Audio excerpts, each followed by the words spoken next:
ज्या हप्त्याची तुम्ही पाहत होते वाट संपली आता, कारण तो हप्ता आला तुमच्या खात्यात आता 17वा हप्ता. हो बहिणींनो, हा हप्ता जो आहे 17वा हप्ता आहे. फार उशीर झालेला आहे, सर्वांना माहीतच आहे. उशीर का झालं त्याचं कारण अद्याप स्पष्ट नाही, परंतु मी तुम्हाला सांगू शकतो की काय कारणास्तव उशीर झालेला असेल.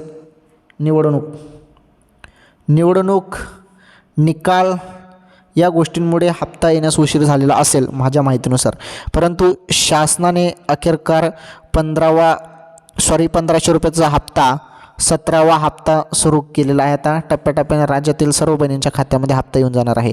1-2 तासात तुमच्या खात्यामध्ये पण येऊन जाईल. जरी आलेलं नसेल तर, नाही चालत तर 1-2 दिवसामध्ये पण हप्ता येईल आता, कारण वाटप आता नुकतीच सुरू झालेलं आहे. त्यामुळे लगेच काही तुमच्या खात्यामध्ये हप्ता येणार नाही. काही बहिणींना हप्ता वाटप सुरू झाला आहे, तुम्हाला पण मिळून जाईल 1-2 दिवसात किंवा 1-2 तासामध्ये.